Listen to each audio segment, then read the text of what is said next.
presentan Chilevisión Noticias. ¿Cómo están? Muy buenas noches, bienvenidas, bienvenidos a la revisión de las informaciones y comenzamos con la noticia que ha marcado esta jornada. La Fiscalía decidió abrir una investigación por posible cohecho, soborno y delitos tributarios en la compra-venta de la minera Dominga. Se trata de una investigación penal de oficio contra el presidente Sebastián Piñera por los hechos que volvieron al debate público tras la publicación de los denominados Pandora Papers. Desde hace unos días, la Unidad Anticorrupción del Ministerio Público seguía las revelaciones de este reportaje y hoy se dio a conocer que hay antecedentes que no fueron investigados en la causa penal anterior y que a juicio de la Fiscalía no están cubiertos por la prescripción, finalmente por el sobreseimiento, para ser más precisos. Sobreseimiento que solo alcanzaría el ámbito de Exalmar y al caso Barrancones, pero no a la venta de Dominga y no a la polémica cláusula para el pago de la tercera cuota de este negocio. Estas son las declaraciones de la vocera de la Unidad Anticorrupción del Ministerio Público. La compraventa de la minera Dominga vinculada a la familia o que estuvo vinculada a la familia del presidente de la República. El fiscal nacional ha tomado esta decisión, atendido que los antecedentes podrían revestir caracteres de delitos de cohecho con su correlato de soborno, eventuales delitos tributarios. Vamos a estudiar en profundidad por qué el hecho va a ser investigado el presidente. Bueno, por un contrato, lo tengo aquí en mis manos, lo consiguió nuestro equipo también de trabajo y de investigación, por un contrato firmado el año 2010 en Islas Vírgenes, uno de los llamados paraísos fiscales. Sebastián Piñera ya era presidente de la República. Por ese contrato, los hijos del presidente vendieron sus acciones en el proyecto Minera Dominga, en la Cuarta Región, acciones que no estaban en ningún fideicomiso, ni ciego ni no ciego, porque el fideicomiso de los hijos del mandatario solo abarcaban los negocios en Chile. La pregunta entonces es, ¿qué establecía el contrato de venta de Dominga? Bueno, establecía el pago de 3 cuotas. La primera de 106,8 millones de dólares, la segunda de 21 millones de dólares y la tercera de 9,9 millones de dólares, como ustedes lo ven ahí, ¿no es cierto? Pero, ¿cuál es el punto? El punto y el problema es que esta tercera cuota, finalmente, ¿no? Esta tercera cuota decía lo siguiente, y lo leemos finalmente el contrato, ¿no? Se pagará el 13 de diciembre de 2011, a menos que antes de esa fecha el lugar donde se proyecta Minera Dominga corresponda a una zona de exclusión o a un parque nacional o reserva natural. Una decisión como esa estaba en manos del gobierno del presidente Piñera. Los tribunales ahora entonces deben investigar si el mandatario conocía ese contrato y esta cláusula en específico. Esta tarde el presidente Sebastián Piñera reaccionó en La Moneda y criticó la decisión de la Fiscalía. Los antecedentes de esta venta, incluyendo su precio, forma de pago y condiciones, fueron conocidas por la Fiscalía, por el Tribunal de Garantía y por la Corte de Apelaciones. Todos ellos determinaron en forma consistente y unánime la inexistencia de delitos y la inocencia de mi persona. En consecuencia, no compartimos la decisión anunciada hoy por la Fiscalía de iniciar una investigación sobre una causa que ya fue conocida y juzgada. Estamos con Carlos Greitz, editor internacional de Chilevisión, a hacer el punto de que la Fiscalía dice que no fue cubierto por sobreseimiento este aspecto. Los otros sí, los que tienen que ver con Exalmar y con Barrancones, pero no lo que tiene que ver con la compraventa de Minera Dominga. Así es una noticia que se ha tomado portadas y noticiarios en todo el mundo, y aquí vemos algunos de esos medios a nivel internacional, algunos que han ido siguiendo la historia desde el comienzo, como el propio diario El País de España, que ahí está en su edición digital. Ya la edición en papel ha salido con un acápite respecto de esta historia, porque además, recordemos, el diario El País es partícipe en España de la investigación a nivel mundial de los Pandora Papers. Que es parte entonces de este consorcio internacional de periodistas de investigación. Son 615 periodistas en más de 100 países de todo el mundo trabajando. Son de los mejores periodistas de investigación. Sí, ojo con esto, porque El País es un diario de gran circulación, de un gran consorcio que se hizo partícipe de esta investigación. No es lo que ocurre, por ejemplo, en Chile, donde hubo medios independientes como CIPER y La Voz, que fueron parte de esta investigación. El diario El País, además, insiste en que la legislación chilena no contempla ningún tipo de inmunidad para el presidente que pueda ser investigado o incluso arrestado mientras esté en funciones. Ahora, conversamos hace poco con la jefa de la Unidad Anticorrupción, Marta Herrera, y nos decía que no puede determinar el plazo, que van a tratar de hacerlo lo más rápido posible, pero que no puede decir si alguna eventual formalización caería dentro o fuera del mandato del presidente. Así es. El medio BFM de Francia dice: los Pandora Papers, una investigación abierta contra el presidente chileno Sebastián Piñera por una empresa propiedad, dice, de los hijos del interesado. En Perú, el diario El Comercio también indica respecto de los Pandora Papers que la Fiscalía abre una investigación penal a través de Jorge Abot, el fiscal nacional, dice, decidió abrir un oficio e incluso ha recogido las declaraciones recientes del mandatario, y dice el diario El Comercio que justamente Sebastián Piñera indica que va a demostrar su total inocencia ante la investigación de la Fiscalía, recogiendo lo que ha dicho el mandatario en el Palacio de la Moneda. Y en México, aquí estamos viendo uno de los diarios de mayor circulación, que es Milenio, que en su edición digital dice: Fiscalía de Chile abre investigación a Piñera por su implicación en los Pandora Papers, y hace también una detención respecto de la cancelación en su momento de la construcción de la termoeléctrica Barrancones. Indica esto. Justamente Milenio recoge esta información e indica que iba a instalarse cerca de Minera Dominga. Aquí está, en nuestras manos está el contrato, Carlos Grech. Este contrato no estaba en la carpeta de investigación. Lo que había era un preacuerdo que desde La Moneda se dice era espejo de este contrato, pero este contrato firmado en inglés en Islas Vírgenes no estaba. No es que por esto se reabre la investigación, sino porque no estaría, desde el punto de vista de la Fiscalía, cubierto por el sobreseimiento esa arista. Pero además agregan que sí reveló antecedentes nuevos esta investigación de los Pandora Papers. Y es parte de lo que justamente han recogido durante esta jornada los medios también en televisión a nivel internacional, con corresponsales incluso en nuestro país, que han entregado los detalles justamente de este contrato en inglés, que es uno de los principales acápites que hoy se recogen y que seguramente van a ir estableciendo también nuevos antecedentes a nivel internacional. Medios en Brasil, también a nivel internacional en otros idiomas, incluso ya hemos visto los diarios en papel en Alemania y en otros lugares de Europa que por la diferencia horaria ya comienzan a salir y recogen parte de estos antecedentes. Son 35 mandatarios en ejercicio o ya retirados, 14 de ellos en Latinoamérica, 3 en ejercicio en nuestro continente, los que aparecen usando paraísos fiscales en el marco de esta investigación del Pandora Papers. Sí, Abinader en República Dominicana, el de Ecuador también, Guillermo Lasso, y Sebastián Piñera. Vamos a volver más adelante a este tema, pero ahora vamos con algo que también es tremendamente relevante. La inflación no se detiene y en septiembre el IPC marcó 1,2%. Desde hace 13 años que el índice de precios al consumidor no marcaba tan alto. El último fue en junio de 2008, cuando llegó a 1,5%. ¿Qué cosas subieron y qué cosas subirán en los próximos días a raíz de esta cifra? Lo vemos en la siguiente nota. El precio de la carne de vacuno se disparó y fuerte. Septiembre así lo indica. Durante ese mes sus precios subieron un 9,2%, pero mirando más allá, durante todo este 2021, sus valores han estado por las nubes. Se ha encarecido en un 19,1%. Imagínese, un kilo de carne de allá, de la posta, vale como casi 10.000 pesos un kilo. ¿Cuánto uno la compraba habitualmente? A veces estaba como a 6.000 pesos. Enorme diferencia que Inés y su familia claro que la sienten. El IPC de septiembre reveló otra vez que vivir y comprar en el país está cada vez más caro, superando las expectativas del mercado. La variación de los precios de septiembre fue de 1,2%, alza de precios que no se veía desde hace 13 años. Hay que comprar de menos nomás, o trabajar más. Una de dos. Una de dos. Al margen del buen humor de Inés, para muchos chilenos no es broma. Y no se trata tampoco solo de la carne. El tomate también disparó su precio en septiembre, llegando a un 22,5% en todo este 2021. ¿Qué hacemos con el asado y la ensalada chilena? Como que no conviene ya. No podemos. No se puede.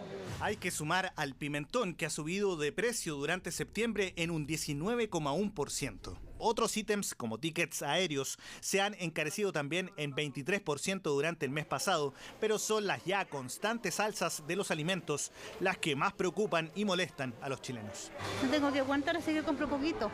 ¿Eso está haciendo usted? Eso estoy haciendo. Recién gasté 20.000 pesos, mire. Eso es lo que me quedó. El encarecimiento de la vida en el país continúa su tránsito. La inflación acumula un 5,3% en los últimos 12 meses y la preocupación se eleva. Hoy conocimos un registro de inflación bastante superior a lo que estábamos esperando. Es un registro alto para este mes. Y eso ha acelerado la inflación. No se trata solo de un problema de septiembre, es prácticamente un año de alzas en productos y lo más sensible, en alimentos. ¿Por qué volvió a subir tanto la carne? El alto valor del dólar es una de las causas, debido a que gran parte de la carne que se vende en el país es importada y se compra en esa divisa. Hay mucha gente que lo entiende y otras personas que no lo entienden. Piensan que porque son las fechas que vivimos hace poco, que fueron las fiestas patrias, que siempre tiende a tener un alza. Pero lamentablemente en los tiempos que estamos pasando... Eso con la carne, pero ¿qué ocurre con el tomate? ¿Por qué sube y sube de precio? Todo lo que es la producción hortícola en general viene del norte, en este caso Arica. Entonces ya en esta temporada el norte empieza a bajar la oferta y entrar a la zona central fuerte con el tomate, en este caso. Eso genera un aumento de precios, sumado a la alta demanda que hubo en septiembre por fiestas patrias. Más allá de las razones, preocupan también los efectos de esta mayor inflación. Hoy en día estamos con una inflación mucho más elevada a lo que tiene como meta el Banco Central de Chile. Para que no se genere una mayor inflación, el Banco Central debiera subir las tasas de interés aún más. Pero ojo, porque eso tendrá claramente un efecto negativo para acceder a créditos de consumo e hipotecarios. Y sobre lo mismo, luego de este IPC, la UEF volverá a subir y lo hará en 361 pesos en octubre. Que vamos a terminar con un UEF superior a los 30.500 pesos. Todos los servicios que están valorados en UEF tienden a aumentar de precio, como dividendos, colegiaturas. Además de planes de ISAPRES o seguros, habrá que ver cómo resiste todo esto la billetera de los chilenos. Hacemos una breve pausa y al regreso les contamos las consecuencias de una polémica y masiva fiesta sin autorización en la Universidad de Concepción. Entraron hasta con motos, hubo peleas y graves daños. Volvemos con esto y mucho. Chilevisión Noticias. Volvemos con la información de último minuto porque a esta hora se registra una masiva salida de Santiago. Vamos a revisar este tema en vivo entonces con Nicolás Krum, que nos cuenta más. Estás en el terminal de Alameda y vamos a ver lo que ocurre también en las carreteras. Buenas noches.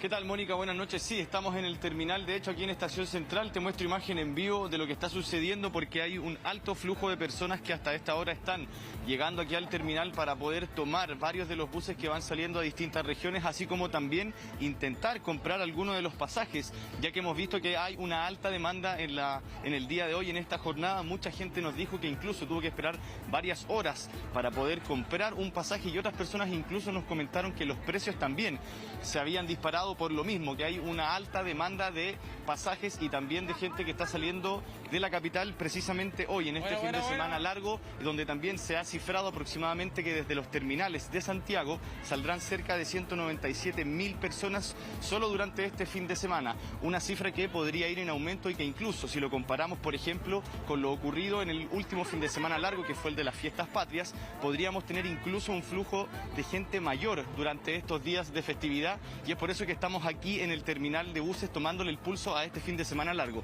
Conversamos con algunas de las personas que van a tomar distintos buses a algunas regiones y esto fue lo que nos comentaron. Gente llegando y como gente yéndose, mucho movimiento. Y de hecho que creo que de más que hay un contagiado aquí. Por el flujo de gente. Sí, porque nunca de los días que he estado viajando en los fines de semana nunca había visto tan lleno. Y la verdad que harta gente. Igual es complicado por el tema del COVID. Harto movimiento, yo ando buscando pasajes, conseguí un pasaje hasta los coches, hasta la carretera nomás. Están todos agotados, hace como 2 horas ya.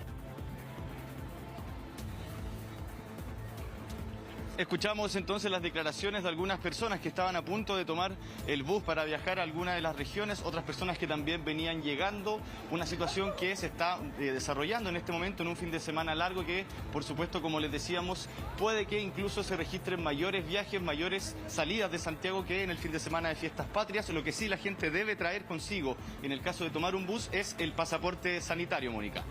Absolutamente indispensable tenerlo y revisemos también entonces nuevamente las imágenes de la carretera porque vemos, Nicolás, en la ruta 68 tacos y algo que quisiéramos no ver, no tener que mostrarles cuando la gente ocupa como tercera vía la berma. Eso es muy riesgoso, así que paciencia, hay tacos, hay lentitud, pero lo esperábamos, era previsible para este fin de semana. Muchas gracias, Nicolás. Seguimos tomándole el pulso entonces a la salida de los santiaguinos y de distintas ciudades del país en este fin de semana largo.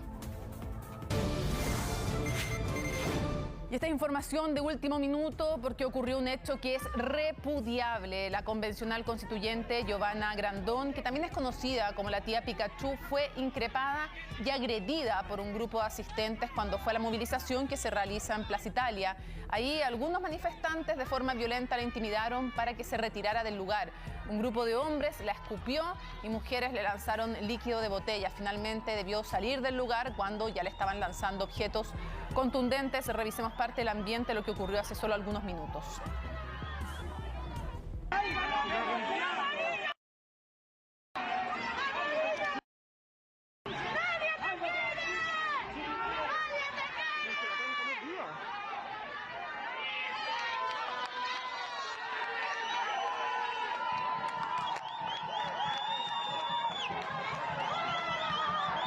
Estamos hablando de una convencional que fue electa popularmente por voto, además de la gente, y que desde esas movilizaciones llegó a la convención constituyente. Siempre es inaceptable la violencia.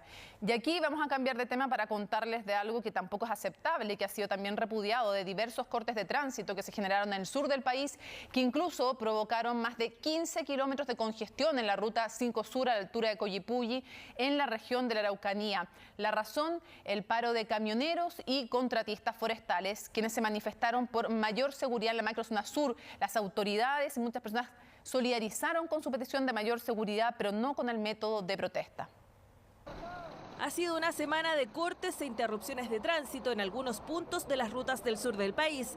Los ataques a choferes y quemas de camiones dieron origen a esta movilización que tiene unidos a camioneros y trabajadores forestales exigiendo más seguridad.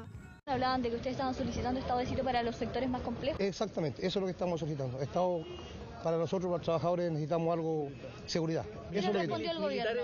También militares, y que les den más autoridad a los carabineros. Eso es lo que queremos. Tenemos niños chicos, depende gente de nosotros y salimos a trabajar para el sustento de nuestro hogar. Y si nos van a agarrar a balazos, quemar un camión, amenazar, ¿en qué país estamos? El gremio de los transportistas, como en otras ocasiones, cumplen 2 jornadas de reuniones en La Moneda. Se busca una salida antes que el conflicto escale. Pudimos lograr que en la zona que nosotros demandamos más seguridad, hoy día se instale y se refuerce en forma permanente y excepcional carabineros. Soluciones que parecen insuficientes, ya que durante las últimas semanas, además de ataques a camiones, 3 contratistas forestales fueron víctimas de agresiones. Ustedes saben, y el país sabe, que el problema de la macrozona sur, el problema de la delincuencia, el terrorismo, nos tiene de rodillas. Pero cuando se atenta contra la vida de un trabajador es mucho más grave. Frente a esta movilización, desde el Ejecutivo reiteraron que están abiertos al diálogo. Eso sí, rechazaron cualquier medida de extorsión. Nosotros estamos abiertos al diálogo, lo hemos demostrado. Todos queremos más seguridad en la macrozona sur. Pero eso tiene una sola condición: sin extorsiones y sin medidas de fuerza. El caos vial, eso sí, no es la única preocupación. El corte de caminos podría afectar el abastecimiento en la zona. Nosotros estamos evaluando hora a hora, minuto a minuto, cuál es la situación en la macrozona sur y se tomarán las medidas cuando corresponda. Durante las jornadas se han registrado diversos cortes en la ruta en toda la macrozona sur. La zona más afectada fue a la altura de Coyipulli. Allí hubo cortes que generaron más de 15 kilómetros de tacos en la ruta 5 Sur. Lo que sí hay un tema, una lentitud desde el punto de vista de la logística, pero también esperamos que todas las voluntades se pongan sobre la mesa, tanto de los conductores de los camiones como también del gobierno, a buscar una solución. Si bien los camioneros interrumpieron el tránsito por algunos puntos, sí se permitió el paso de algunos vehículos livianos que debieron sortear las barreras instaladas entre los camiones. Más de 7.000 personas en Concepción en una fiesta no autorizada. La Casa de Estudios de la Universidad de Concepción condenó la convocatoria que no respetó ninguna medida sanitaria. Además, se produjeron daños a la infraestructura y toneladas de desperdicios. El gobierno anunció acciones legales.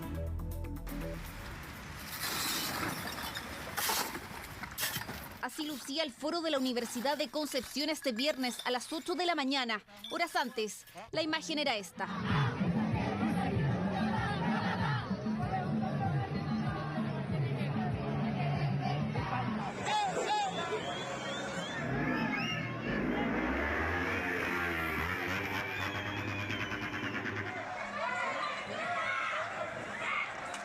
Holgorio era el nombre de la fiesta no autorizada que se extendió hasta las 5 de la madrugada. El evento fue convocado por redes sociales y con estos carteles llegaron miles de jóvenes. La celebración se salió de control. No se respetaron las medidas sanitarias, se registraron peleas y otras situaciones insólitas.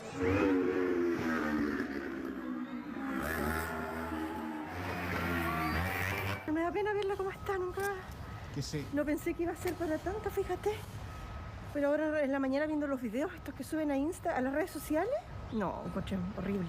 Este es un espacio de la comunidad de Conce y se supone que tenemos más conciencia ambiental, que los jóvenes tienen más conciencia ambiental, pero parece que no, porque dejaron horrible, lleno de basura, de vidrio. Con esta imagen se toparon trabajadores de la Casa de Estudio. En un comunicado, Rectoría confirmó que la actividad no estaba autorizada. Señaló que los asistentes produjeron diversos daños a la infraestructura y dejaron toneladas de desperdicios. Dicen que además alertaron a las autoridades pertinentes del evento, las que simplemente se vieron sobrepasadas.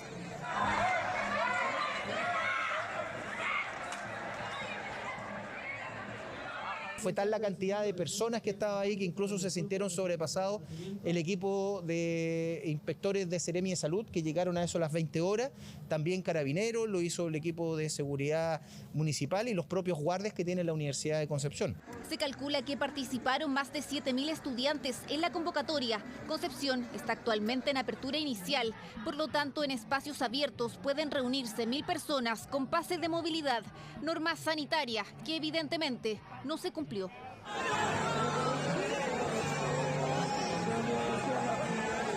Lo importante es que las personas no bajen su percepción de riesgo, es decir, que aunque estén al aire libre, traten de mantener un grupo de referencia, un grupo de contacto, porque en el caso que haya que notificar a contactos estrechos, estos puedan rápidamente ser trazados.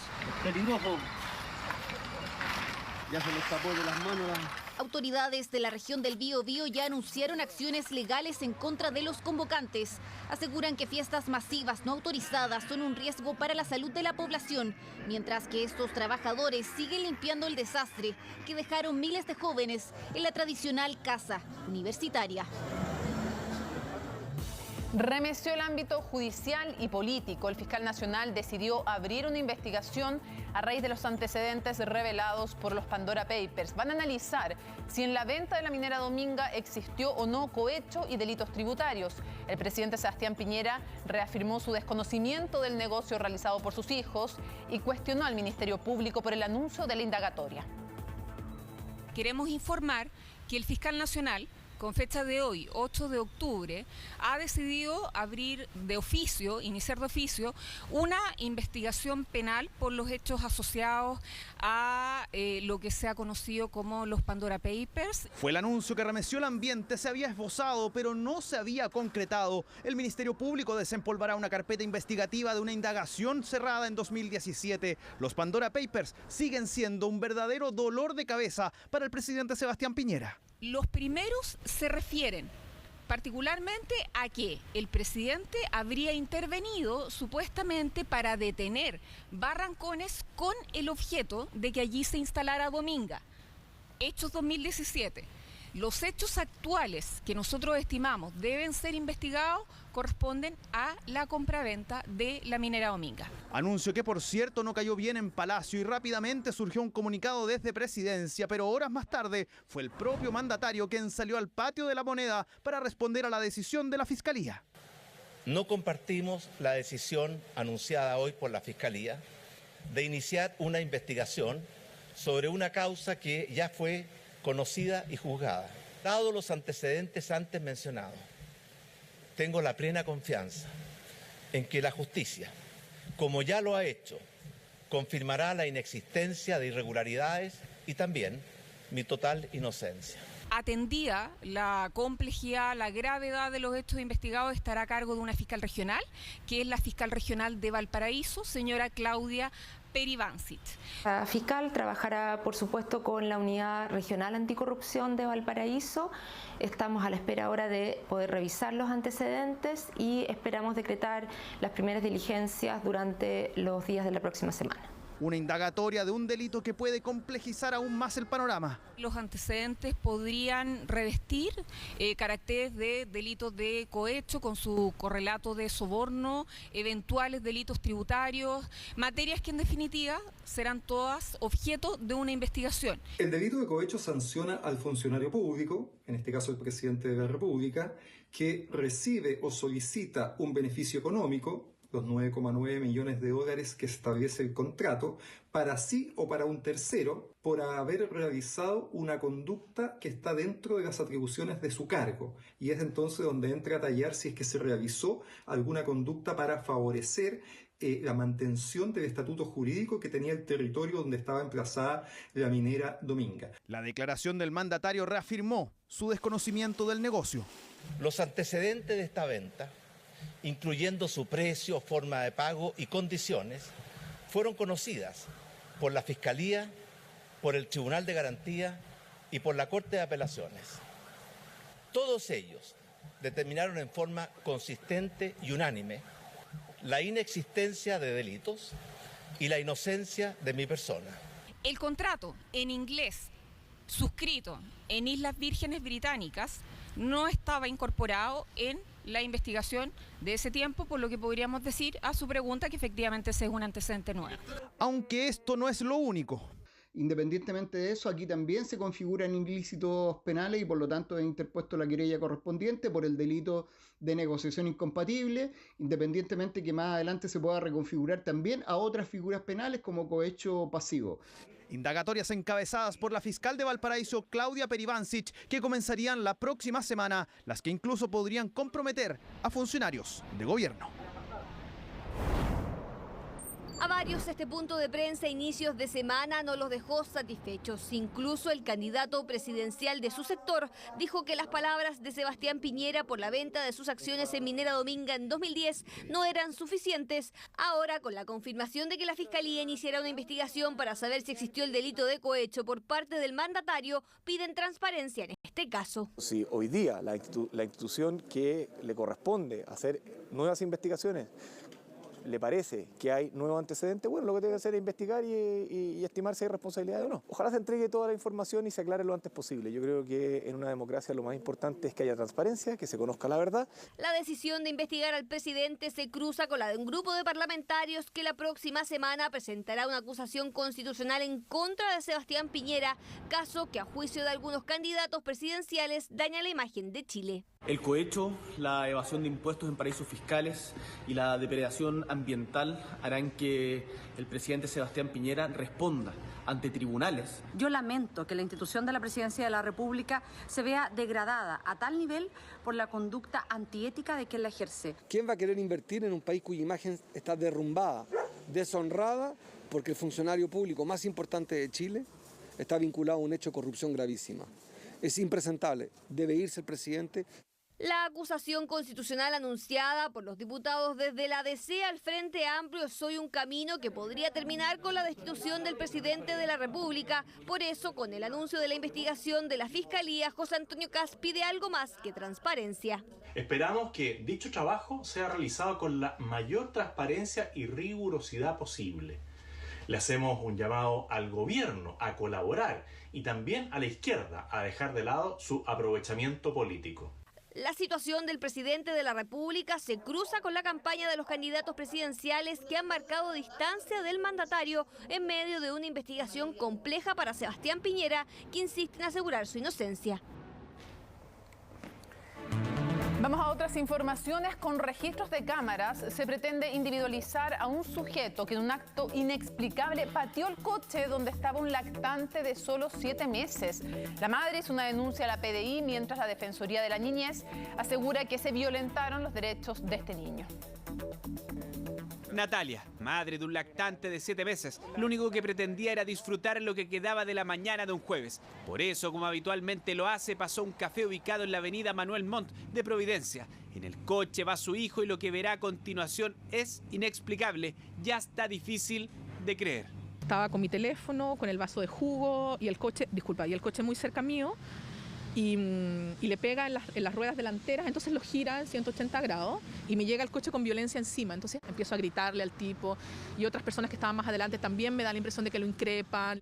Afortunadamente y gracias a las correas de seguridad, el pequeño no cayó al suelo. El desconocido, este hombre que va con lentes y mascarilla abajo, se va del lugar siendo recriminado por locatarios y hasta automovilistas que de inmediato empatizaron con las víctimas.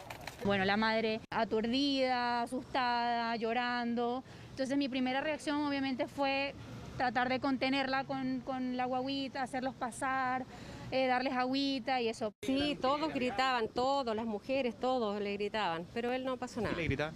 No, que lo agarraran, que alguien lo tomara para allá. La mamá, o sea, el susto de uno, y uno como mamá también, o sea, es como que lo siente.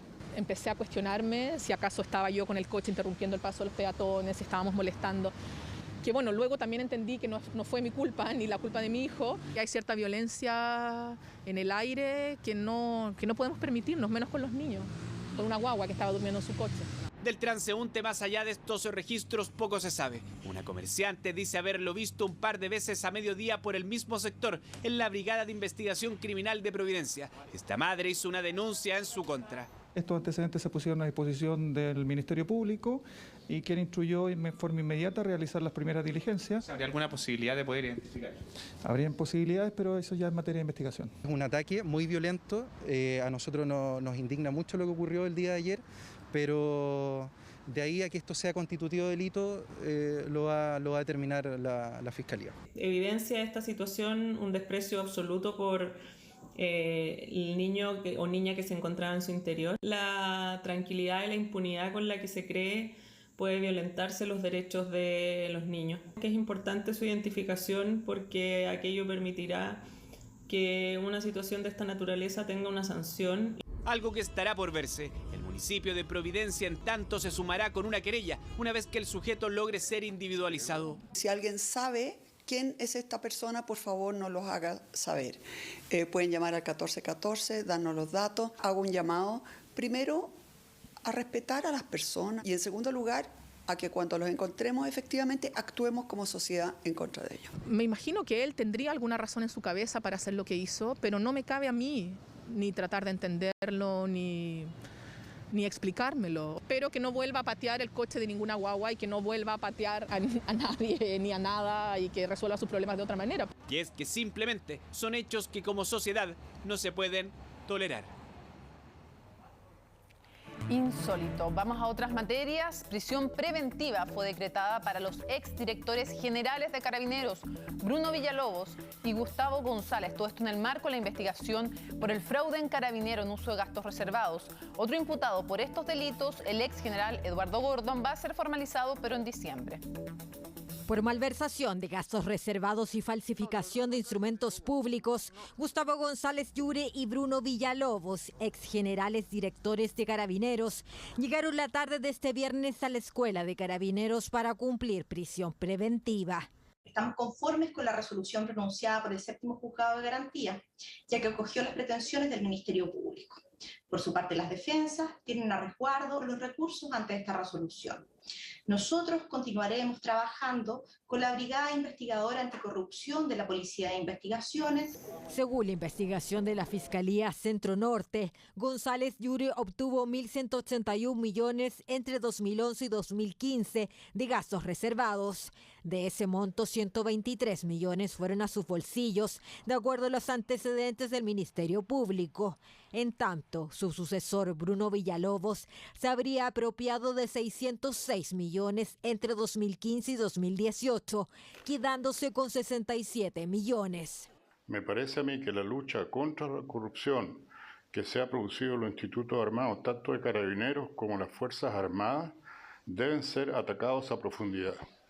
Porque no se puede permitir, son miles de millones de pesos que habrían servido para paliar dificultades sociales. Cabe recordar que la formalización comenzó este martes, cuando el tribunal decretó la firma mensual y arraigo nacional a Javiera Blanco, exministra de Justicia y ex subsecretaria de Carabineros, por el presunto delito de malversación de gastos reservados. La decisión tomada por el Tribunal de Garantía respecto a la prisión preventiva de los ex generales de directores de Carabineros parece sin duda ser una decisión absolutamente acertada debido a la importancia y la valía de los delitos que se investigan. Entendemos que los delitos de corrupción no son cualquier tipo de delitos, son delitos contra la democracia, el Estado de Derecho, que afectan gravemente la confianza pública. De acuerdo a lo señalado por la Fiscalía, la entrega de los dineros de gastos reservados de Carabineros serán recibidos en sobres de papel, primero mensualmente y luego de forma trimestral. Por ahora, González Yure y Bruno Villalobos cumplirán su prisión preventiva, mientras el otro imputado por estos delitos, el ex general Eduardo Gordon, será formalizado en diciembre.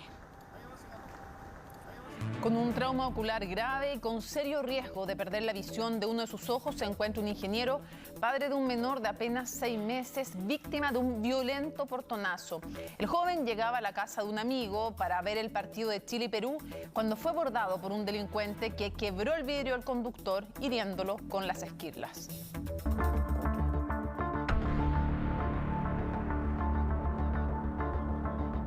Llegan en un vehículo por detrás, se baja un sujeto, le rompe el vidrio, lo amenaza y lo baja del vehículo.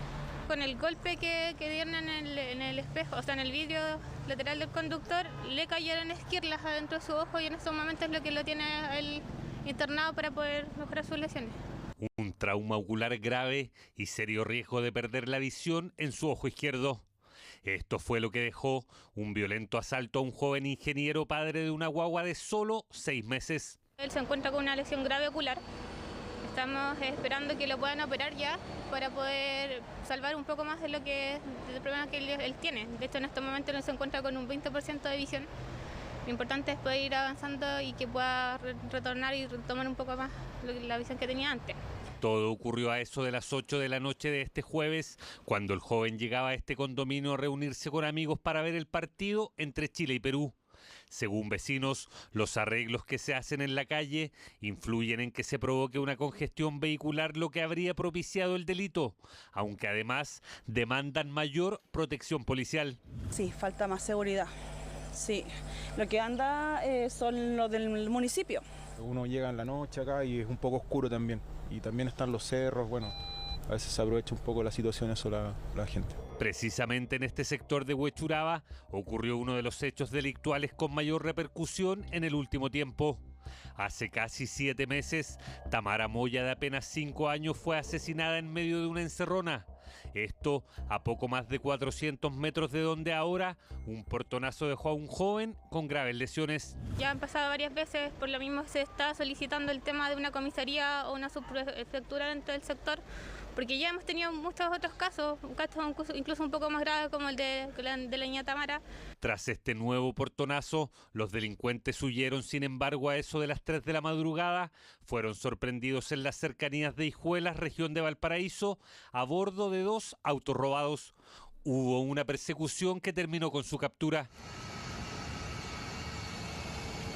Sin embargo, las primeras informaciones daban cuenta de una eventual formalización de cargos en contra de los detenidos solo por el delito de receptación de especies robadas, lo que indignó a los cercanos de esta nueva víctima. Nos parece insólito cuando están las imágenes, se ve claramente que a él fue un robo con violencia, lo lastimaron, lo lesionaron, en estos momentos él está internado por lo mismo.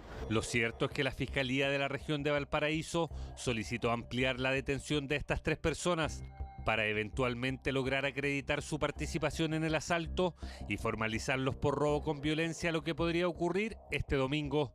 Mientras, la víctima espera una intervención quirúrgica para poder salvar parte de la visión de su ojo comprometido. Indignación causó en muchas personas el informe de la Fiscalía Nacional Económica, que detectó, entre otros problemas, poca competitividad en el mercado del gas licuado, preocupante por las constantes alzas en un elemento clave para la calefacción de miles de viviendas. Una organización de consumidores pide que se investigue una posible colusión. Bueno, recibo una pensión de viudez que son 120 y tanto y gasto 40.000 pesos en puro gas mensual. Casi un tercio de la pensión de esta mujer lo destina al gas. Y no es la única.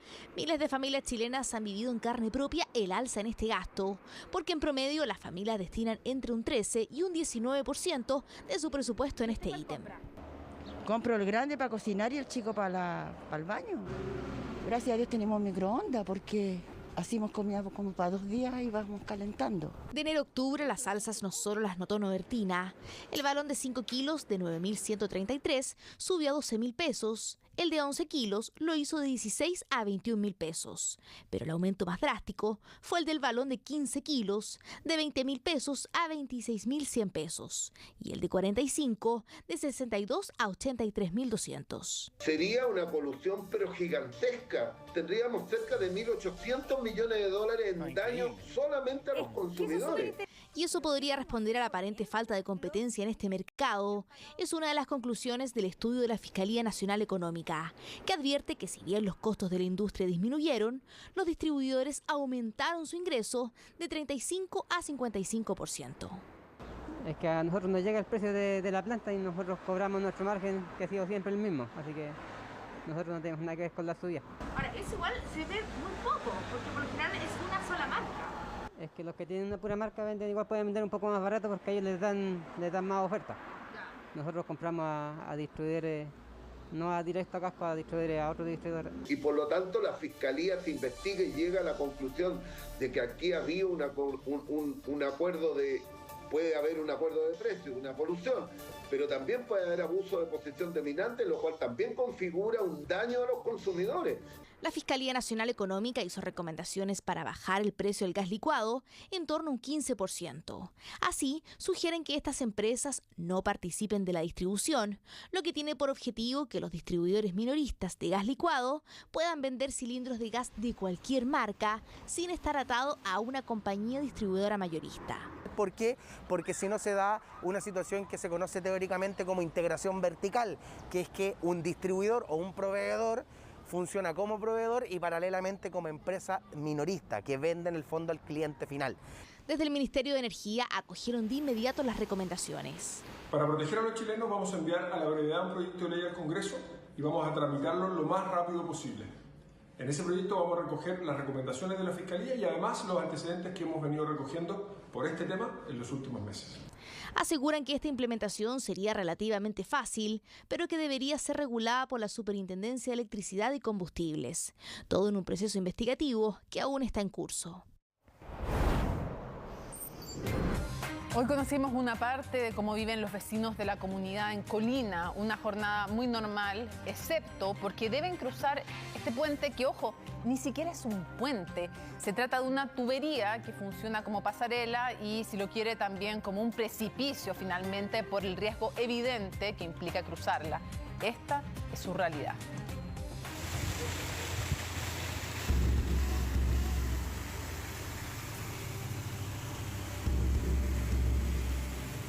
No es una pasarela, aunque lo parece, y pese a lo riesgoso, es funcional y la mejor alternativa para los vecinos del campamento Los Dominicanos y sus alrededores en la comuna de Colina. Una tubería de agua que, según nos cuentan, ha sido adaptada por la misma comunidad como una alternativa rápida para acceder al transporte público. Esta comunidad está emplazada en una zona hostil de la comuna, tan hostil como se ve esta improvisada pasarela. Como ven, esta tubería es muy angosta, por lo tanto hay que concentrarse mucho para poder mantener el equilibrio. Seguimos avanzando, ya acá nos encontramos con unas tablas que la verdad ayudan mucho y bueno, y probablemente sin estos gruesos alambres que ustedes ven sería imposible poder cruzar. Vértigo, temor e inseguridad son algunas de las sensaciones que definitivamente se experimentan al cruzar esta tubería emplazada sobre el río Colina y que desde luego no cumple con ninguna condición básica de seguridad para funcionar como pasarela. Aproximadamente 10 metros de tubo que para ellos fue una gran solución de conectividad. Poder ahorrar tiempo y esfuerzo no les hace ver lo temerario de la conducta. No, es que estoy acostumbrado. ¿Usted está acostumbrado? Sí, no tengo problemas, ya estoy aclimatado. ¿Aclimatado a hacerlo? Fácilmente no. Uno ya, pero como le digo, en invierno cuando con hielo es resbaloso. El tubo, al pisar el tubo sobre todo. Como Rodrigo, son muchos los vecinos que a diario cruzan por aquí para llegar a sus trabajos. A solo unos metros de sus hogares se encuentra este acomodado barrio que es una gran fuente laboral para todos ellos. Condominios, obras en construcción y servicios varios.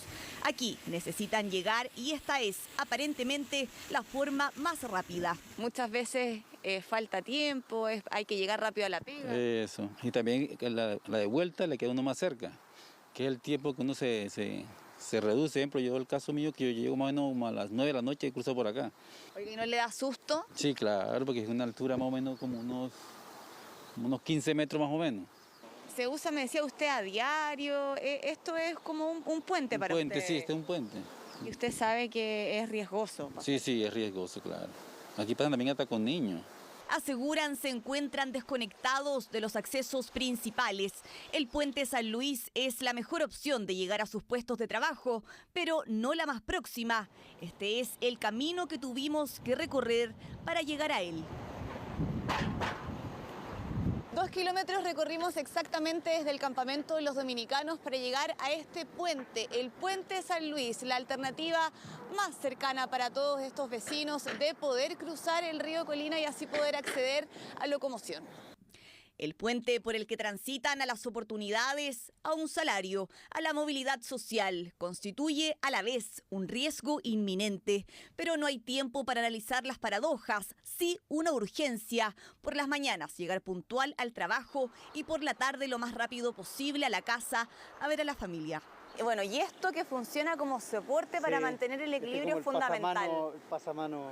Y esto lleva tiempo acá como el soporte del tubo. Y la misma gente lo instaló también acá, puso los palos.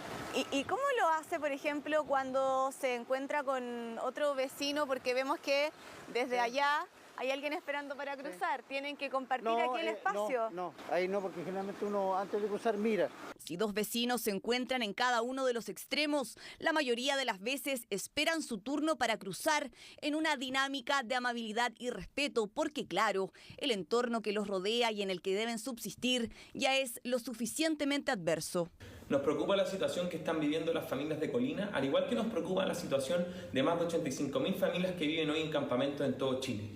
Y lamentablemente la mayoría de las familias viven sin acceso regular al agua, a la electricidad o al alcantarillado, haciendo que la situación en campamentos sea muy precaria para la gente que vive ahí. Es la necesidad que va difuminando el temor y el criterio al punto que se normalizan completamente estas rutinas. Es la lógica que se aplica en zonas tan vulnerables como esta. No puede ser normal que vivan así. Esperaron que un vecino abriera el portón automático del edificio y aprovecharon la oportunidad para entrar a robar al condominio. Por suerte, Carabineros llegó a tiempo. Ambos suman 35 detenciones. Había uno que estaba con un desatornillador y otro que estaba con un cuchillo. Ellos habían ya dado la vuelta a toda la manzana buscando la oportunidad y la encontraron aquí. Eran las 9 de la mañana y estas dos personas interrumpían la calma en este condominio de La Reina. Empezaron a revisar, como todos los condominios, por dónde entrar. Y justamente cuando iba un vecino, acá un vecino salió, dejó abierto el portón y entraron al portón. En un par de minutos revisaron cada rincón entre los edificios y llegaron hasta unas bodegas. Su intención era robar. Y de ahí prácticamente no sacaron nada, parece que nada les servía. Y después se fueron contra las bicicletas. Y con herramientas en mano intentaron llevarse precisamente esas bicicletas. Y ahí estaban en ese sector cortando con candados, buscando lo poco y nada que encontraban por encima. También lo intentaron con la moto de uno de los residentes, pero no fueron tan silenciosos porque estaban en eso cuando los vecinos se percataron de que algo ocurría al fondo del condominio. Si no hubiera sido porque escuchamos los ruidos y justo andaba el inspector municipal cerca, puede haber pasado otra cosa, porque un vecino va a sacar una bicicleta, los gallos andaban con cuchillos. Afortunadamente, ese inspector municipal llegó a tiempo y dio aviso a Carabineros. Inmediatamente se activó un operativo que terminó con la detención de 2 sujetos que ya contaban con un amplio prontuario policial. Esto se da principalmente por un trabajo coordinado y mancomunado entre la 16 Comisaría de Carabineros de la Comuna de La Reina y también la Dirección de Seguridad y Emergencia. Suman entre los dos 35 casos y además uno de ellos mantiene condena por 10 años, específicamente por el delito de robo. Robo en lugar no habitado, robo en lugar habitado, robo por sorpresa, tenencia ilegal de armas y microtráfico eran solo algunos de sus antecedentes. El ingreso a este edificio era un paradero más de su habitual ronda delictual que había comenzado hace horas. Estamos asustados, porque entran a cualquier hora, les da lo mismo. Igual el vecino tiene que tener precaución ahora y sobre todo porque los portonazos primero que ocurren a una hora que era a las 9 de la mañana, que no es una hora habitual para andar robando. Y lamentablemente por eso el llamado es a extremar las precauciones por delitos que solían ocurrir con mayor frecuencia a altas horas de la noche, pero que ahora suceden a plena luz del día, como casi ocurrió en este tranquilo barrio residencial. Y escuchen esta historia, les robaron su camioneta a principios de septiembre y al no tener respuesta decidieron buscarla por su cuenta a través de internet. Al encontrarla, idearon un arriesgado plan para recuperarla que incluso implicó ir a otra región. Es la historia de un matrimonio que dice haberse sentido muy poco apoyado en la búsqueda de su vehículo. Muchas víctimas de este delito, de hecho, simplemente no los encuentran más. Uno no está preparado para buscar un auto. Fue buscar autos de la marca de mi auto. Busqué en otra aplicación que era ventas también de autos. Llegamos a la conclusión que era nuestro auto que se estaba vendiendo en el sur. ¿Cuál investigador privado? Así esta mujer y su marido rastreaban pistas para dar con su camioneta robada el pasado 7 de septiembre en Peñalolén. Habían pasado semanas y no aparecía hasta que decidieron buscarla ellos mismos en internet. Todos los días me puse un propósito de una vez por día. Era como lo que tenía que hacer. Dimos con la pista de la foto de nuestra camioneta. Había una foto que como que nos llamaba la atención. Una foto de un Nissan X-Trail del 2019 en una página especializada de venta de autos les llamó la atención. Era igual al suyo, incluso con una mancha en el tapiz y detalles en el tapabarros que le confirmaban sus sospechas. Con esto llevaron adelante un arriesgado plan. Y ahí empezamos con contactos, llamar para ver en cuánto lo estaban vendiendo, cómo era el procedimiento, dónde lo podían mostrar. El primer intento no llegó la persona con el auto. Y al día siguiente nuestra camioneta apareció en otra aplicación vendiéndose. Y ahí se hizo contacto con el vendedor. El vendedor estaba en Los Ángeles, así que viajaron hasta allá. Sin embargo, poco podían hacer, ya que la Fiscalía a los 5 días del robo cerró el caso. Con los nuevos antecedentes pidieron reabrirlo para que Carabineros pudiera actuar. La víctima acordó reunirse con la persona que le estaba vendiendo este móvil. Entonces fue acompañada por personal de la sección de investigación policial de la primera comisaría, donde el personal de Carabineros fiscaliza el vehículo y se percata en primera instancia que las placas patentes que portaba este vehículo eran falsificadas, ya que eran de fabricación artesanal. El supuesto vendedor que tenía antecedentes quedó detenido y se confirmó que era el auto que había sido robado, aunque no todos corren la misma suerte. Ya van casi 2 meses del robo de mi vehículo y no hemos tenido ninguna respuesta de fiscalía, ninguna. ¿Qué me queda? Andarlo buscando en las páginas, a ver si hay algún auto que yo vea que se parezca al mío. El 17 de agosto y afuera de su casa, como se ve en estas imágenes, a esta joven le robaron su auto. Pese a todas las medidas de seguridad, los delincuentes se lo llevaron. A los pocos días su caso también fue cerrado y aunque luego lo reabrieron, hasta ahora no hay novedades. Nosotros quedamos absolutamente a la deriva, nos sentimos cero protección. Encuentro que nadie le presta la atención necesaria que esto ya requiere, porque no es normal que a ti vengan a robarte algo tuyo. Un sentimiento que comparte la familia que recuperó su camioneta y quienes han sido víctimas de este delito. En lo que va del año ya van más de 15.000 vehículos robados en nuestro país. Nosotros en este minuto como familia sentimos que estábamos solos, Nos sentimos en todo minuto de brazos atados hasta el día de hoy, que nuestra camioneta no llega a nuestro poder. Y es que pese a encontrarla, todavía no les entregan su vehículo por falta de una firma, una arriesgada experiencia de una familia que ante la falta de apoyo hizo todo por recuperar lo perdido. El mercado laboral intenta levantarse, aunque con cambios en un 30% aumentado en la demanda por empleados a tiempo parcial, especialmente en el comercio, hotelería y gastronomía. En algunos trabajos se puede ganar desde 400.000 pesos hasta 1 millón. Recorrer las calles de la capital, atendiendo clientes o clientas, servir comida, mucha comida. Son todos trabajos que puedes hacer de manera part-time, ganando dinero, pero también tiempo. Trabajos que han crecido un 30% durante la pandemia. Hola, soy Omar, repartidor part-time. ¿Hace cuánto tiempo tú trabajas con esta modalidad part-time? De julio de 2021. Me permite estudiar, trabajar para la U y también venir para acá. No es una moda, pero sí una tendencia. Ellas y ellos son trabajadores part-time. Si bien ganan menos que otras personas, tienen mucho más tiempo libre para hacer más cosas que solo trabajar. Claro, ellas y ellos han encontrado un empleo flexible, porque hay empleadores que los buscan. Tenemos alrededor de 200 personas por semana que necesitamos ir reclutando. Y existen también empleadores que son pymes y emprendimientos familiares como este en San Joaquín. Estoy buscando gente ahora, estoy buscando gente con contrato a plazo o también part-time. Ante el intenso movimiento del mercado laboral, el que perdió hasta 1.200.000 empleos por la pandemia, los trabajos part-time han surgido como opción principalmente en el comercio y ventas, pero también en la hotelería. En el retail, por ejemplo, se incrementó en un 30% la demanda de trabajadores de media jornada, con cargos como cajeros, runners y asistentes en ventas, con un pago que va desde los 25 a los 28.000 pesos por día. Y los cargos part-time de fin de semana prevalecen sobre los cargos part-time de semana. También en la hotelería hay más demanda de trabajadores de media jornada, por ejemplo, para mucamas y garzones con remuneraciones entre 24 y 27.000 pesos por día.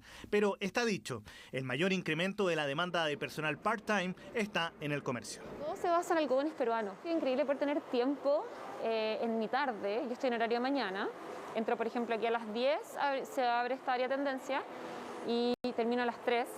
Y más encima tengo fines de semana libres. Y dice que la remuneración es muy buena para las horas en que asiste, pero lo que más aprecia es su tiempo libre, el que dedica a su hijo y a su pasión. Es barista y experta en café. Así como ellas, otras personas prefieren trabajar la mitad del tiempo en atención a clientes. Hay una mayor demanda, hay un requerimiento de colaboradores, de personas que vengan a atender este tipo de espacios, sobre todo con estas marcas que llegan por primera vez a un centro comercial y necesitan personal que pueda atender a nuestros clientes.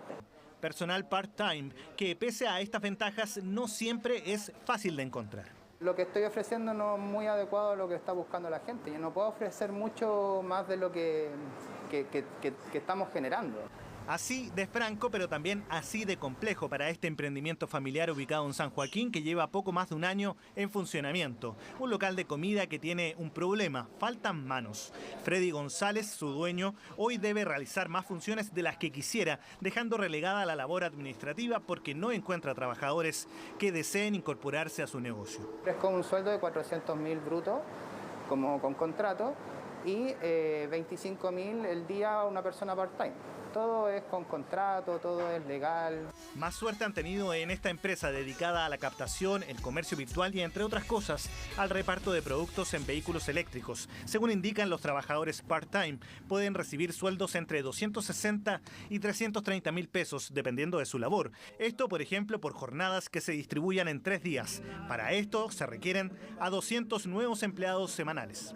Adicionalmente a eso están los operarios de bodega. Es un tema clave para el tema del picking. Ahí hay muchas personas que estamos contratando para poder dar ese servicio. Lo que aquí se cocina, Omar lo lleva a las casas, un trabajo que históricamente ha sido part-time, porque los pics de ventas son los fines de semana. Este motociclista tuvo la suerte de nunca ver caer su trabajo durante la pandemia, por lo que su sueldo en promedio de 400.000 pesos por 3 días a la semana se mantuvo. Eso te ha permitido tener más tiempo libre. Actividades como todos, compartir con la familia, deporte, gimnasio. Y por ejemplo, gente que en su tiempo libre empezó a trabajar y antes no lo hacía porque no existían este tipo de ofertas. Hoy día ya encontró esta metodología y creo que es algo que se va a quedar en el mercado. Pero con el alza en la demanda por empleados part-time, ¿llegan también mejoras para los trabajadores? Estamos partiendo en el mes de octubre con un valor un 30% superior en lo que es valor día, pero además van a tener una comisión por ventas tal y como funcionamos con las vendedoras full. Ahora bien, existen los trabajos part-time con jornadas establecidas de 2 o 3 días y están los trabajos flexibles, no son lo mismo. Entre estos últimos están nuevas plataformas en que un ciudadano común ofrece productos captando a nuevos clientes. Solamente se trata de ser el puente entre el nuevo cliente y las empresas. Y hay personas que hoy día han ganado, regularmente ganan 300.000 pesos, 400.000 pesos extras, y por supuesto que hay algunos que se dedican más, ganan sobre el millón. Hay que evaluar bien las opciones para encontrar el empleo adecuado. En eso están miles de chilenos y chilenas, hoy más que nunca. Hace 2 años, mientras instalaban unos postes eléctricos, trabajadores descubrieron un misterioso túnel bajo Avenida La Paz. La estructura es de 1904. El municipio de Independencia ha intentado sin éxito convertir ese lugar en un museo.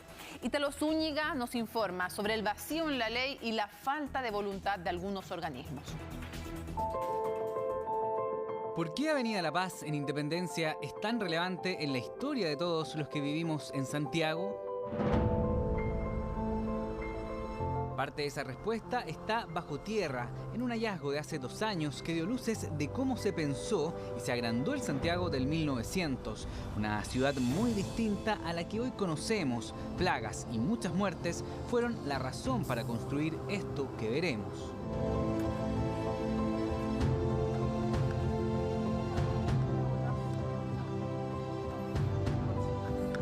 Conectando 2 comunas bajo Avenida La Paz se extiende un túnel de 31,5 metros construido hace 117 años. Fue un túnel que se construyó más o menos hacia 1905, cuando se quiso como continuar la calle del cementerio y se puso el nombre de Avenida La Paz. Eso tiene que ver con como el proyecto, digamos, del centenario de tratar como de ordenar la ciudad. Y una de las cosas del ordenamiento de la ciudad tenía que ver con que hubiese un acceso mucho más expedito hacia el cementerio. Un túnel que buscó conectar 2 áreas de la denominada Casa de Orates de esa época y que tras la construcción de Avenida La Paz iba a quedar dividida. Una calle que buscaba hacer más expedito el tránsito de cadáveres desde el centro de Santiago hasta el cementerio, entre otras cosas. Luego de la independencia, sobre todo en la segunda mitad del siglo XIX, o sea, desde 1850 en adelante, empieza a haber una migración campo-ciudad, empieza a aumentar el crecimiento demográfico, Santiago se vuelve una ciudad mucho más hacinada y por lo tanto, en consecuencia, Santiago fue una de las ciudades del mundo que tenía una tasa de mortalidad súper alta y había que generar planificaciones para mitigar esto. Bueno, y bajo esa lógica es que se crea Avenida La Paz. Este túnel de 2,50 metros de ancho por 2,30 de alto es uno de los testigos de esa parte de la historia de Santiago. Luego de su descubrimiento en 2019, la Corporación de Cultura de la Municipalidad de Independencia ha intentado estudiarlo y ponerlo a disposición del público, pero 2 años después no han logrado nada.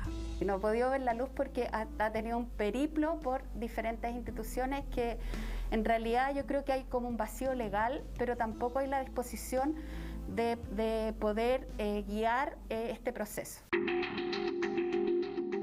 Tras ser descubierto por una empresa que estaba cambiando postes de luz, la Corporación Cultural de Independencia postuló al Fondo del Patrimonio previa consulta al mismo organismo sobre quién tiene la tuición de este túnel que está en un espacio de uso público. La respuesta fue la Municipalidad de Independencia. Con una carta del alcalde postularon. Quedamos inadmisibles por esa misma razón. Entonces nosotros apelamos, mostrando todos los antecedentes, que había sido un profesional del fondo que nos había contestado eso. A pesar de eso no hubo renovación del proyecto y quedamos inadmisibles. Y ahí ha habido como consultas y dimes y diretes entre el Fondo del Patrimonio y el Consejo de Monumentos. Consultas que se han extendido por 2 años mientras este túnel sigue cerrado, aunque parte de su historia poco a poco se va conociendo. una especie de ciudad acá. Era inmenso, eran como 3.000 camas, era inmenso, inmenso. Maritza es la bibliotecaria y encargada de patrimonio del Hospital Psiquiátrico Horvitz, ex Casa de Orates. En sus libros están las medidas y los detalles de la construcción de este túnel. Y los pacientes tenían que comer, por ejemplo, la cocina estaba en este lado y había pacientes allá, entonces pasaban con los carretones para allá con la comida, con la ropa sucia. Era para transitar. El túnel tengo entendido que se usó hasta los 80. Túnel cuya construcción duró poco más de un año, mezcla distintos materiales y técnicas constructivas que dan cuenta de ese Santiago del 1900. A priori ya tenemos 3 sistemas constructivos que pueden haber sido pensados en la misma época y construidos en la misma época, que son el muro de mampostería en piedra, primero, sobre ese se construyeron los arcos en albañilería en ladrillo y sobre este techo de hormigón. ¿Esas rocas estaban acá desde Javiera? No, o sea, cuando nosotros vinimos con Javiera por primera vez, estas estructuras ya estaban. Pero yo no sé si son de la misma porque son más grandes que estas. Por lo menos constructivamente son similares por lo que se ve a las que están en el muro. La primera sensación al entrar al túnel es de bastante humedad, es como un golpe de humedad bien fuerte que llega, pero después uno va avanzando y se va poniendo cada vez más frío. Lo más interesante de estar acá es poder tocar, poder ver en primera persona estas construcciones que tienen tantos años y que fueron además construidas, se cree, tal vez por incluso los mismos pacientes del hospital psiquiátrico. Un túnel histórico que muy pocas personas pueden ver, luego que la Corporación Cultural de Independencia quedara excluida del Fondo del Patrimonio por no ser la municipalidad quien tiene la tuición de este lugar. Recurrieron al Consejo de Monumentos para ver si ellos son los responsables de este recinto. Ellos investigaron y finalmente nos dicen que ellos no son, el Consejo de Monumentos no es la institución. Consultan a los abogados, parece que se reúnen con el Fondo del Patrimonio y nos dicen que le preguntemos al Fondo del Patrimonio. Y ahí nosotros consultamos por transparencia y nos dicen lo mismo, que era el municipio porque era un bien de uso público. Tras esto, el Fondo del Patrimonio decidió cambiar los requisitos para postular. Ahora la corporación solo necesitaría un oficio del Consejo de Monumentos que certifica que el proyecto cuenta con la autorización del administrador del lugar. Pero desde este consejo le contestaron lo siguiente. Y ahí nos dijeron que no, que ellos no entregaban autorización a proyectos que no fueran financiados, ¿ya? Y nosotros estábamos postulando un fondo, por lo tanto el proyecto no fue financiado. Y ahí, mediante esos dimes y diretes, ya han pasado 2 años y medio y este túnel sigue cerrado. A través de un comunicado, el Ministerio de las Culturas, del cual dependen el Servicio Nacional del Patrimonio y el Consejo de Monumentos, aseguró que este año modificaron las actuales bases del fondo para facilitar las postulaciones vinculadas a monumentos arqueológicos. Un vacío legal que está privando a los chilenos de conocer parte de nuestra historia. Por ahora, el misterioso túnel de Avenida La Paz sigue en la oscuridad. Y volvemos al caso Dominga porque queremos revisar qué nos dijo hace algunos momentos Marta Herrera, que es finalmente jefa de la unidad anticorrupción. Ella ha dicho que respecto de los delitos tributarios necesitan del accionar del Servicio de Impuestos Internos y en exclusiva nos dijo que una de las primeras diligencias va a ser oficiar al Servicio de Impuestos Internos para que investigue estos hechos. Requerimos nosotros acción del Servicio de Impuestos Internos y es algo también por lo que nos importaba generar una investigación, porque esa solicitud nosotros se la vamos a hacer al Servicio de Impuestos Internos, pero teníamos que tener generada la investigación, pedirle que evalúe los antecedentes, porque efectivamente nosotros necesitamos su intervención para poder actuar en el área tributaria y a nosotros nos parece que efectivamente eso debe ser investigado, eso es claro. Pero nosotros necesitamos la intervención del servicio. Nuevamente, si no actúa el Servicio de Impuestos Internos, entonces el Ministerio Público queda de manos atados. ¿Quién designa o quién ratificó en su cargo al director del Servicio de Impuestos Internos? El presidente de la República, como en cualquier gobierno. Bueno, pueden ser muy lindas para decorar su patio o incluso las ven a menudo en algunos parques, ¿no? Pero las plantas también esconden algunos peligros. Por eso el ISP elaboró una lista de las 47 plantas tóxicas en el país. Bonito, ¿no? Caminar por la ciudad y el campo y que sus pasos sean acompañados por árboles y flores. Pero por más bonito que sean, tienen algunos peligros. Reconoce esta planta, se llama cicuta, muy común de ver en nuestro país. ¿Y sabe qué? Es la misma que hace cientos de años en Roma y Grecia se usaba para las ejecuciones, obligando a beberla.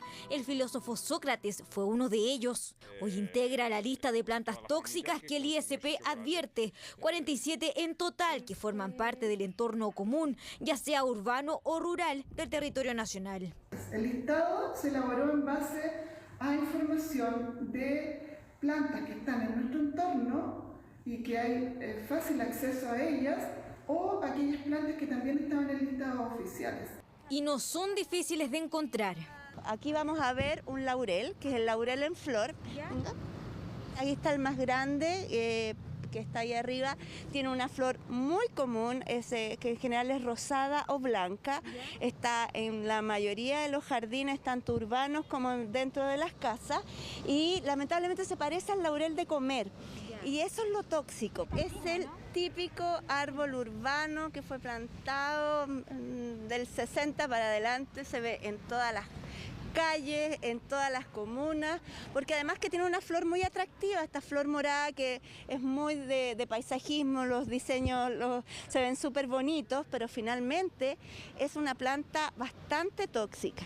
También, porque no todo es malo, el problema es que se lo vayan a comer los niños, los animales que se pueden enfermar fuertemente. Así de simple encontramos laurel de flor y árbol del paraíso, plantas que en algunos casos se consumen infusiones elaboradas a base de ellas, con fines medicinales que resultan dañinas para la salud. Por ejemplo, el mismo laurel de flor, dependiendo de la cantidad ingerida, puede provocar una muerte repentina debido a un paro cardíaco. En general, las plantas, ¿ya? Los vegetales, ya no solamente las plantas, también pueden ser los árboles, producen unas sustancias metabólicas que se denominan en términos generales alcaloides. Estos compuestos químicos aparecen de manera natural en las plantas como mecanismos de defensa y son parte del proceso evolutivo de las plantas, ¿ya? Muchos de ellos sirven para que las plantas creen resistencia a hongos, algunas plagas, para que no se las coman algunos animales. El listado que escribe el ISP es bastante interesante porque hace una relación sistemática de algunas plantas que consideramos a lo mejor no nocivas, pero que dependiendo de la concentración que contengan de estos alcaloides podrían llegar a ser nocivas. Ya sabe entonces a no dejarse llevar por los secretos que puedan esconder estas plantas para sus dolencias físicas. Mejor siempre es tener la opinión de un experto y a ellas dejarlas para decorar su patio. Bueno, finalizan las noticias, pero los invitamos a seguir en Chilevisión con Podemos Hablar. Seguimos riendo para terminar la semana junto a los invitados. Álvaro Salas, Iván Arenas, Rodrigo Villegas, Claudio Moreno y el Guaso Filomeno. Nos salió verso sin mayor esfuerzo. Y en CNN Chile, una gran invitación, Magazine con doña Viviana Encina. En nombre de todo el equipo, gracias por informarse con nosotros. Manejen con cuidado y que tengan un gran fin de semana. Nos vemos. Chao.